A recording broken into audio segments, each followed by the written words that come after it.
Bom dia, irmãos, bom dia, amigos. Em nome do Senhor Jesus Cristo, eu vos saudo. Estamos aqui para falar de um assunto, comentar algo, não com nenhuma soberba. Nós estamos aqui para querer mostrar nenhum conhecimento e nenhuma soberba e nem sobrepor um assunto. Estamos aqui para tentar mostrar, tentar ajudar a cada um que deseja, que tem sede pelo conhecimento. Porque apesar da maioria das igrejas já nem mais falar sobre esse assunto, sobre volta de Jesus, salvação, céu, estão mais voltados para as coisas desse mundo aqui, mas ainda existe aqueles que desejam receber essa herança eterna, essa promessa eterna. Nós gostaríamos de falar então sobre esse termo, esse assunto, volta, a volta, de Jesus. E aqui, em Mateus capítulo 24, eu quero ler 3 versículos apenas, que diz: E quando Jesus ia saindo do templo, aproximaram-se dele os seus discípulos para lhes mostrarem a estrutura do templo. Jesus, porém, lhes disse: Não vedes tudo isso? Em verdade vos digo que não ficará aqui pedra sobre pedra que não seja derrubada. E estando assentado no Monte das Oliveiras, chegaram-se a ele os seus discípulos em particular, dizendo: Dize-nos, quando serão estas coisas? Tudo aquilo que Jesus estava pregando contra Jerusalém, inclusive a derrubada do templo. E que sinal haverá da tua vinda e do fim do mundo? Jesus respondeu e disse-lhes: Acautelai-vos para que ninguém vos engane. Então, o tema central aqui é esse: que sinal haverá da tua vinda e do fim do mundo? Nós vamos abordar a palavra vinda e o fim do mundo. Seria um outro assunto dentro do mesmo verso. Vamos aqui conversar, falar sobre a questão da palavra vinda. As traduções da Bíblia, elas, nas suas traduções, elas, não que não soubesse o grego, não que houvesse um adultério do grego, mas um posicionamento de entendimento em particular. Então, a palavra vinda, que no grego se fala erkomai, e a palavra presença, que se fala parousia, peruja, parusa, depende do idioma, foi entendido, interpretado pelos pais da igreja como sendo a mesma palavra, mas literalmente não é. Erkomai, no grego, se fala de vinda. A vinda é alguém que não está aqui, mas que está suposto a chegar naquela hora e dia marcado. Mas não está aqui ainda, está vindo, mas não veio. Erkomai. A palavra presença, quer dizer, parousia, significa uma presença. Aquele que ia chegar já está aqui conosco. Então, Jesus não havia sido crucificado ainda. Ele não havia sido glorificado ainda. E os seus discípulos lhe fazem essa pergunta: que sinal haverá da tua vinda? Ou que sinal haverá da tua presença? Que é o que está no termo grego.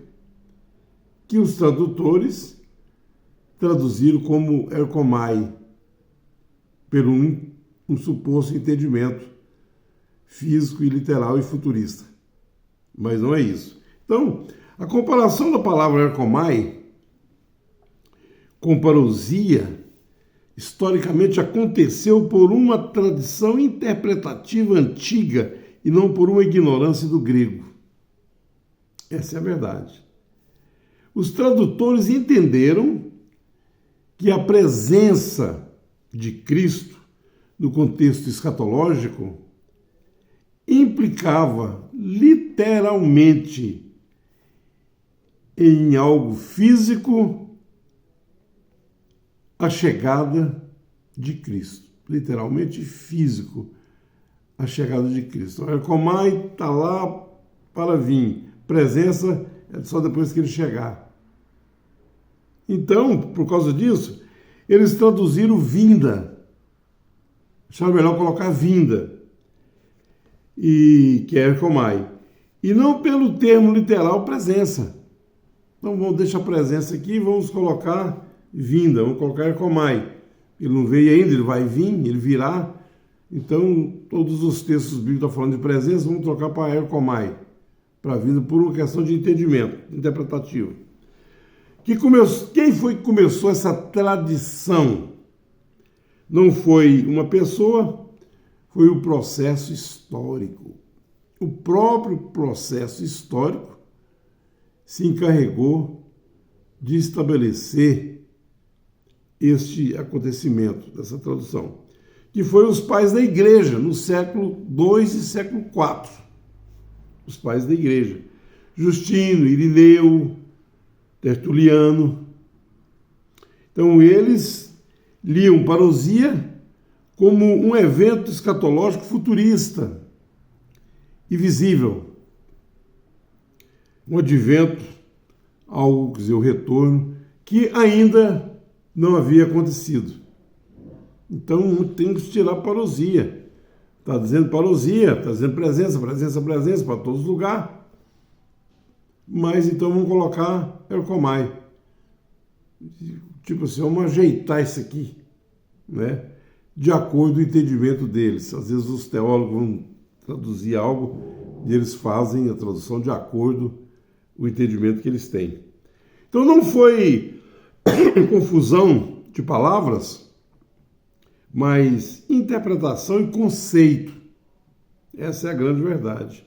Então a Bíblia foi traduzida, né, do original para latim por Jerônimo. Essa tradução é chamada de Vulgata. Também aconteceu no século IV. Então, parousia foi traduzido como advento, de chegada, de futuro. A presença, no tempo presente, foi tirada e colocado algo, um advento futuro.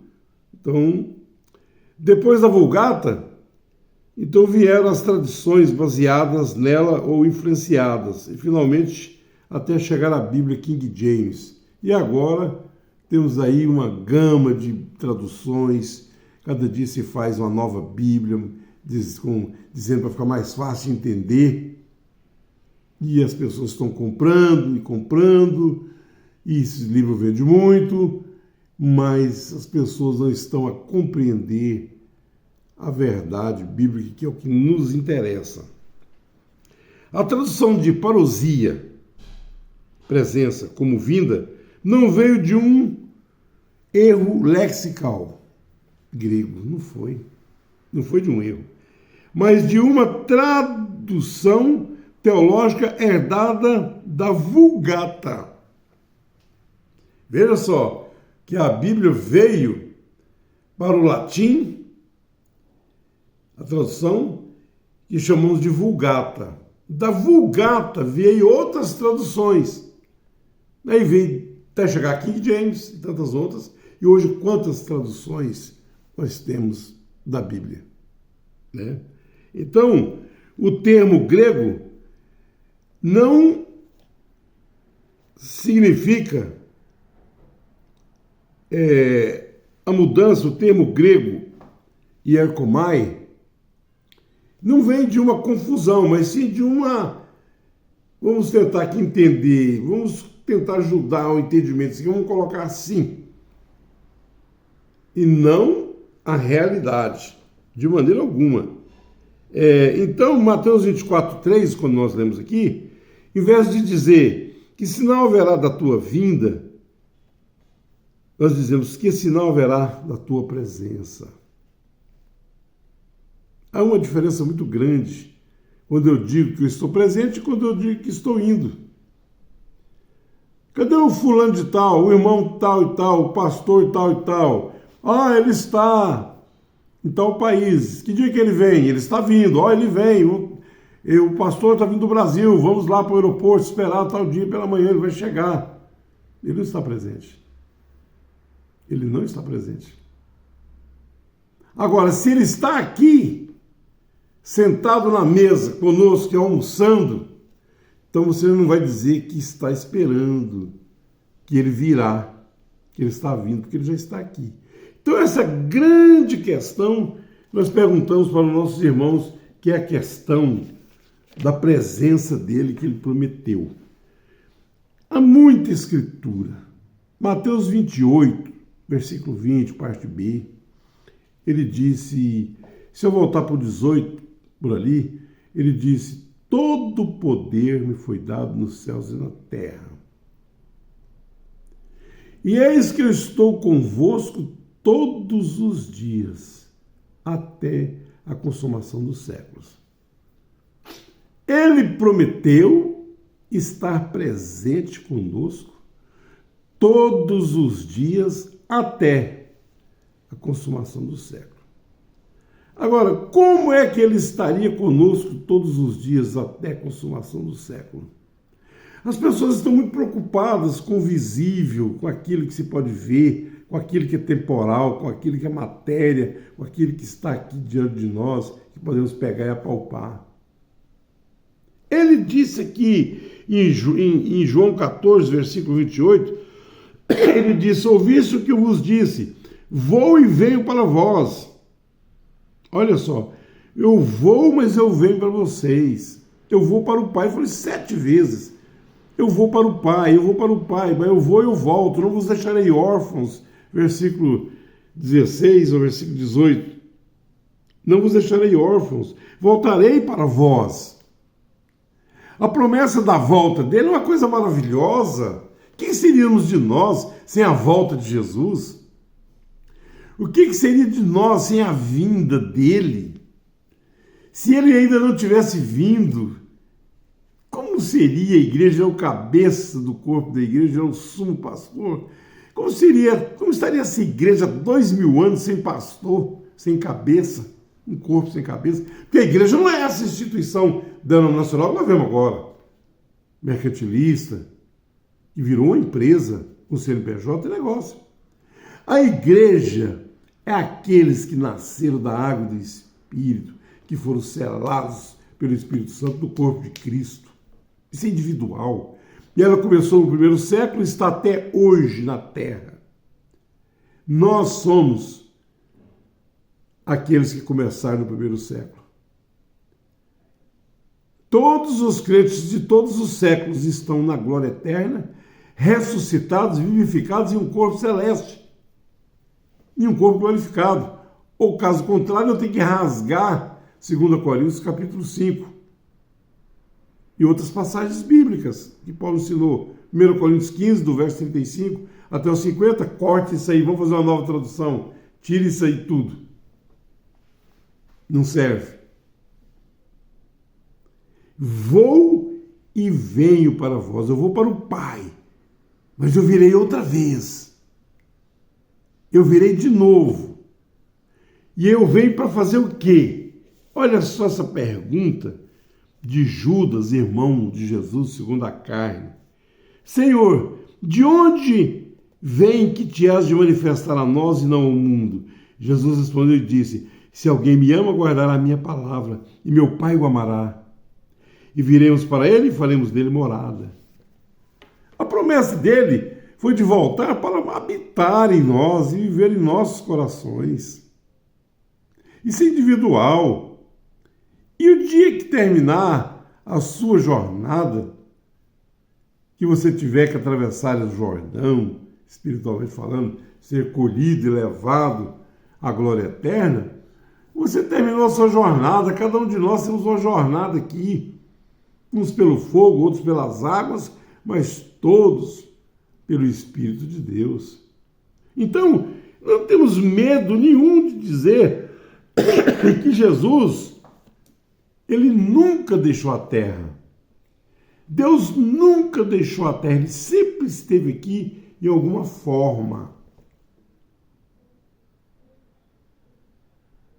Ele esteve aqui manifestado na luz, na coluna de fogo. E isso é o quê? Uma teofania. O que é uma teofania? Teo é Deus, fania é corpo. Então ele aparece na nuvem durante o dia para proteger o povo de Israel do calor. Ele aparece na montanha várias vezes para falar com Moisés, está lá em Êxodos, em uma nuvem espessa. Essa foi a forma que ele mostrou a sua glória, na forma de uma nuvem, várias vezes em Êxodos. Ele aparece na coluna de fogo, aquele fogo que queimava a sarça e ela não podia se consumir. Esse mesmo fogo é que calentava o povo de Israel no frio da noite, no deserto.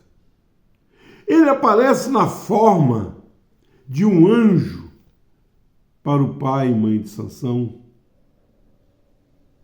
Ele aparece várias vezes como anjo do pacto no Velho Testamento. Ele apareceu para Abraão lá nos carvalhais de Manre, em Gênesis 18, acompanhado de 2 anjos, comeu e bebeu leite de vaca, e depois aqui, passado todos esses anos, diante daquele povo religioso, ele disse que ele havia conhecido Abraão, e que Abraão havia regozijado pelo seu dia. E eles disseram, tu não tens nem 50 anos, já viste Abraão? Ele disse, antes que Abraão existisse, eu sou. Ele tomou a forma humana. Ele tomou a forma humana quando aparece para Josué, vestido como um general, com a espada desembainhada. Ele diz, Josué, tira a sandália dos teus pés, que a terra que você está pisando é santa. Ele apareceu de diversas formas. Ele se manifestou através de cada profeta. Mas quando chega aqui em Hebreus 1, ali diz assim, havendo Deus falado antigamente de muitas maneiras aos pais pelos profetas, a nós falou-nos nesses últimos dias, há 2000 anos atrás, falou-nos nesses últimos dias pelo Filho, a quem constituiu o herdeiro de tudo, por quem fez também o mundo, sendo ele o quê? O resplendor de sua glória e a expressa imagem de sua pessoa. Então, quando ele chega em Jesus, Colossenses 2,9 diz que ele é a plenitude da divindade corporizada. Essa é a verdade.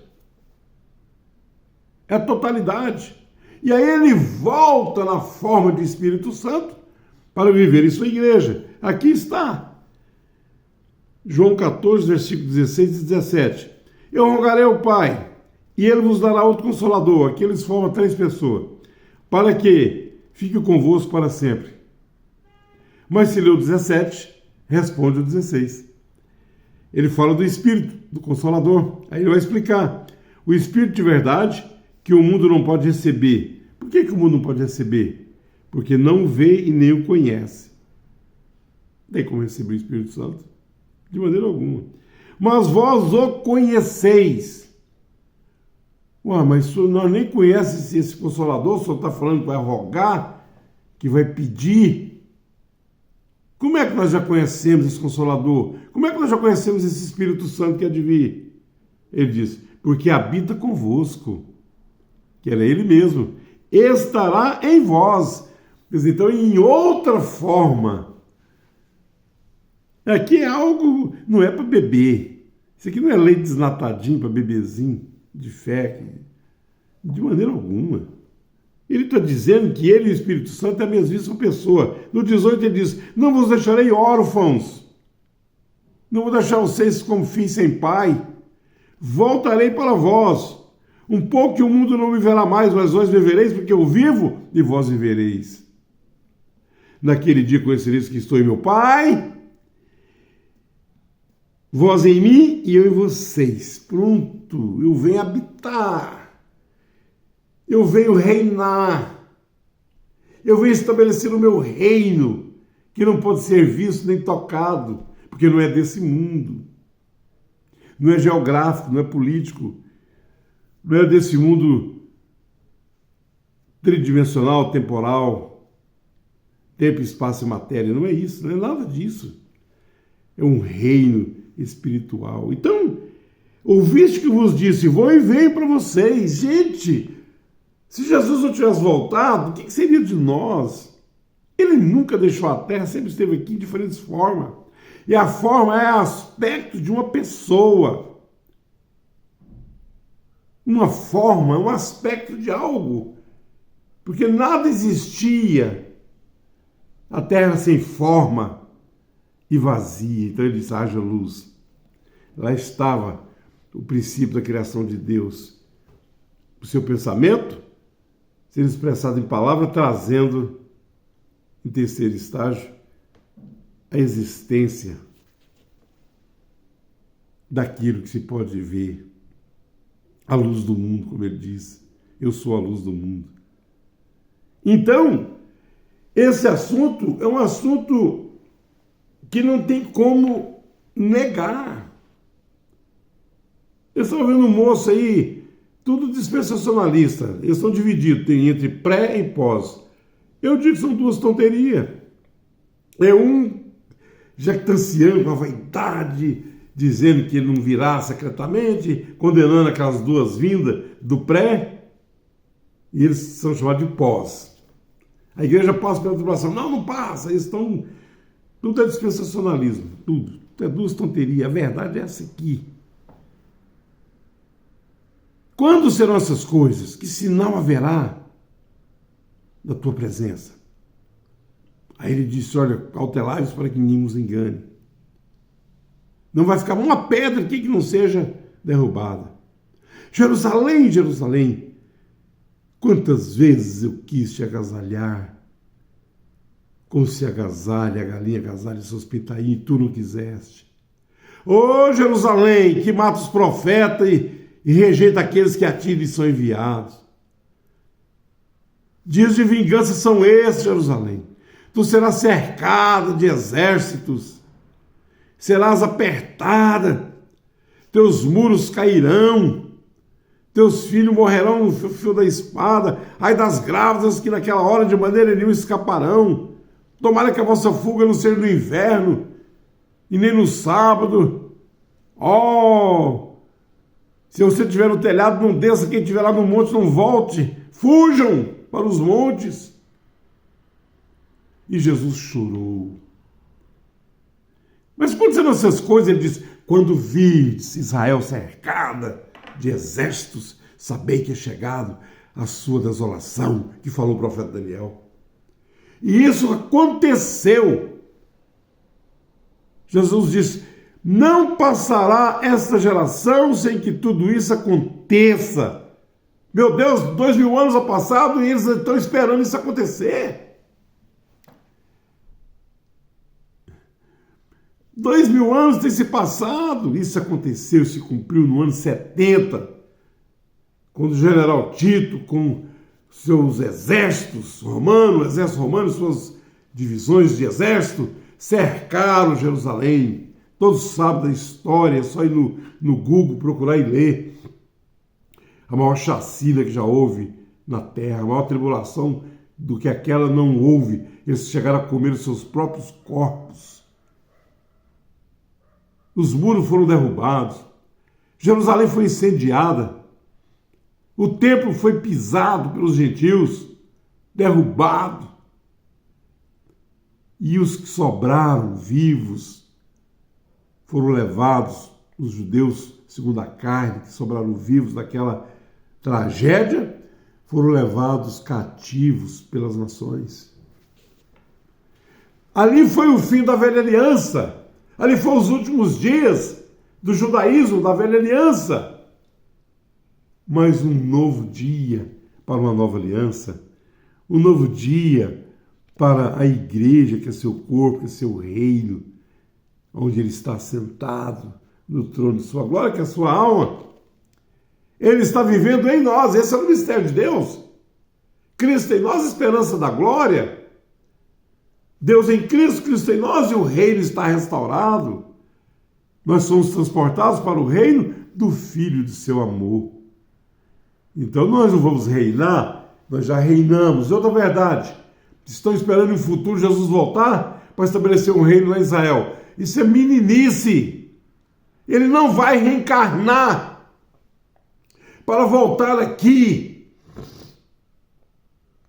para estabelecer de novo aquele templo, aquele Velho Testamento que foi abolido por Cristo. Ele não fará isso mais. Ele não virá. Ele disse que Paulo diz que carne e sangue não herdam o reino de Deus. Ele não virá mais, ele não fará mais isso de maneira alguma.